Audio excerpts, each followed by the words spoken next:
Hello everyone. So in today's video, we will try to set up an IDE which is for specifically Java. So we'll be installing IntelliJ IDE, okay, so that we could write all our Java programs in an integrated development environment.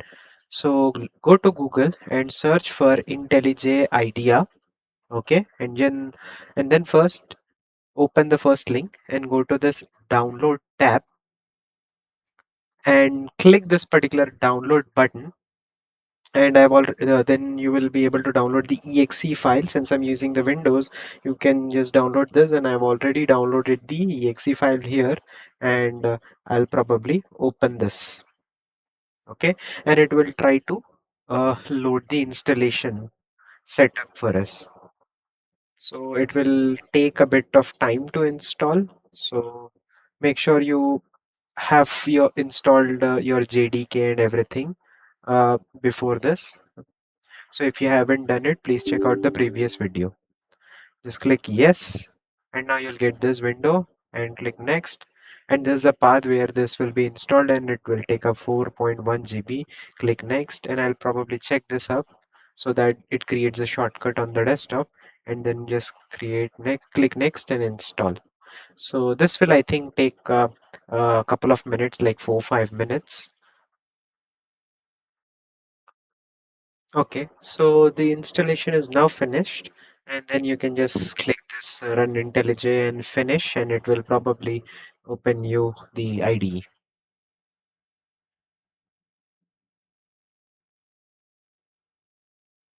Okay, so this is the interface that you see, and you can do customizations inside this customize, like if you want to change the theme or the IDE font or anything. For now, I'll just keep the default settings, and I'll click new project. Let's create a new Java project. Okay, and then let's write this as a demo app as the project name, and this is the JDK path. It has automatically picked up. The IDE is smart enough that it has already picked up, and there are some this advanced settings which I will not change as of now, and I'll just probably try to create it. And now you have your IDE open. Okay, so here in the left side you will see all the files, and right side is where you can edit and write your code. Okay, so yeah, so this is some code that it has already given. Okay, if you try to click this play icon, it will run. Okay, you can try to run this. Okay, from here run main method, and it will probably try to run the code. So basically this is trying to print hello and welcome, and it is trying to print from numbers from 1 to 5. This is a for loop. So we'll discuss this, what a for loop is, in the upcoming videos. For now, this was just about the IDE setup so that you can get started with writing your Java code. Currently, it is trying to, if you see, it is trying to analyze the project and enable smart features. So this is in progress. Once it finishes, so it will run this. You just have to use this play button or right click, and you can run the Java code.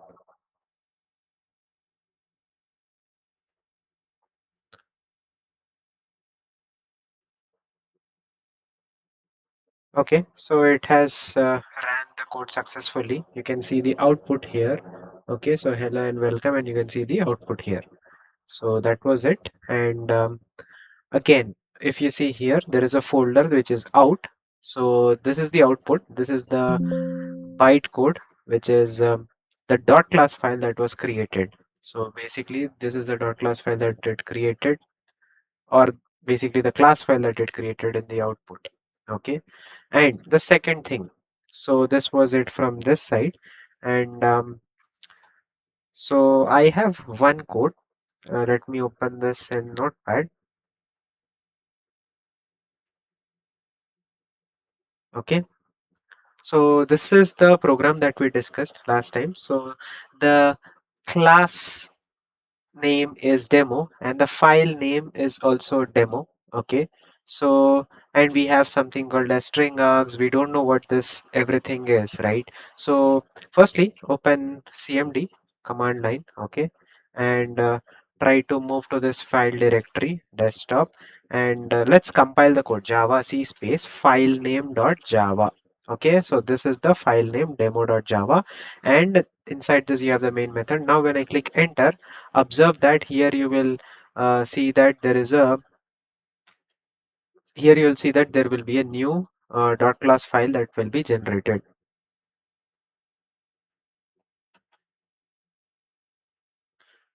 So it got compiled when I clicked the java c space file name dot java. It got compiled and you can see the dot class file generated. Now when you click when you write java space the class name where the main method is, currently the class name where the main method is demo, so we have to give the name demo, java demo, enter. You got the output hello world. So currently the file name and the class name both are same, so it worked, but let's change this to test. Okay, save this. Let's delete this dot class file that is there, and let's clear this, and this time I'll run the command again, the file name java c space file name dot java. If I click enter, you see that there is a test dot class file got generated. Now you have to write java space wherever the main method is there, right, which class it belongs to, right, that particular class name. Java dot test, enter. Now you got hello world. I hope you understood this. So that's why it is a best practice always to make your class name and your file name as same to avoid this confusion. Okay, so if I can delete this, this is how it is. So there is one more confusion, like let me open and show you another code snippet. So what if you have multiple classes inside, you have multiple classes, don't think about what is there inside this objects and all, forget about this, just focus on the classes here. There is one class called main class, and there is one more class called class b, and there is one more class called class a, and you are trying to create these objects of these classes and call the method. For now, just observe the code. We'll get into details about what object is and everything. Okay, so currently this is your main method, right? The file name is matching with the class name. Now let's try to compile this code. Okay, so java c space main class dot java, enter. So now when it is compiled, you see there are three files that got generated. One is because there are three classes here, so there are three classes, that's why three dot class files got generated. One is a dot class, b dot class, and main class dot class. Okay, now java space, what should I enter here? Like we discussed, we should enter the class name where you have the main method. Okay, so if I enter this, now it will run and give us the output class A and class B, because I'm trying to print here. These are the print statements, that's why these two got executed, because we were just trying to call these methods. I was just calling this method show from creating an object of class A, and I'm just calling the method display by creating the object of the class B. Okay, so that is the reason. Otherwise, if you do java space a, if you write the other class name in which there is no main method, you might get these errors. To avoid all this, it is a best practice that you always follow the class name where you have the main method, and it should match with the file name .java. So this is the important thing. And one more thing. So now let's see this particular code, the hello world program that we have written. So what is this? So this class, you know, right? So everything in Java, since Java is an object oriented programming language, everything is written in a class. Okay, class is where you write everything, you define everything in a class, and you can write methods and everything inside the class. You cannot write anything just simply anywhere. It must be wrapped in some class. So currently we have defined one method called main, which is the starting or entry point of our program inside this particular class called demo. Okay. Now what is public? Public is called as an access modifier, which means that you can access or call this particular main method from anywhere. So that's why when you do java space filename.java and when you do java space class name, using the class name, by default this main method is called. So that's why the access is public, hence JVM is able to call this main method even outside from anywhere. I'm calling it from the command terminal out from outside, from any other location also you can come from any place you can compile this. So JVM will be able to access it using the command line. We were able to run this.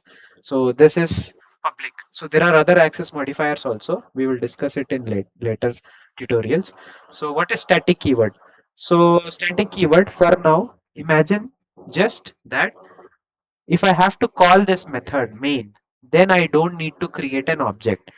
For any method where you use the word static keyword, when you use the word static, then you can directly call this method using the class name.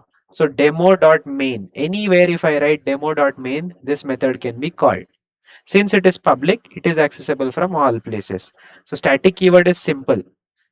Whenever you want to call any method without creating any object, then you have to use the word static. So for all the static methods, you have to call them using the class name dot method name. And what is void? Void means it is not returning anything. This is the return type.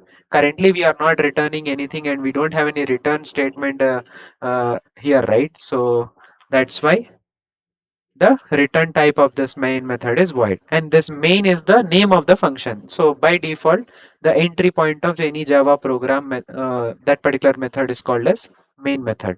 And you have something called as string args. So this is nothing but this is some arguments here, some parameter you want to pass here. Okay, so this is nothing but an array of string is what you can pass here. Okay, so now there is a way in which you can pass certain arguments here. For example, I will try to copy this print statement. Okay,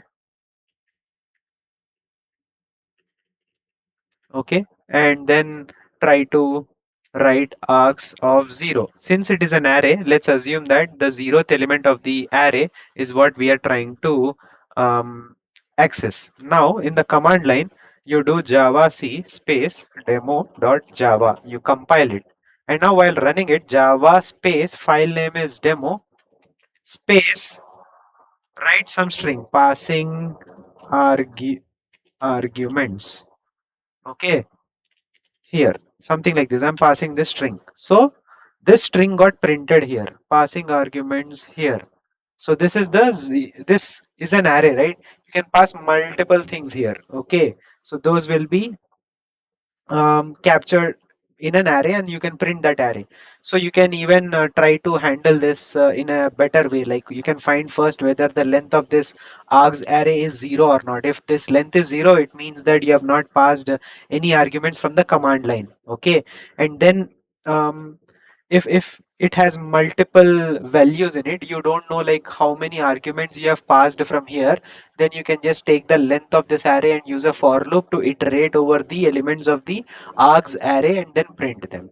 Okay, so this is string args is a command line arguments basically. So from the command line you can pass the arguments and you can take it here in the main method.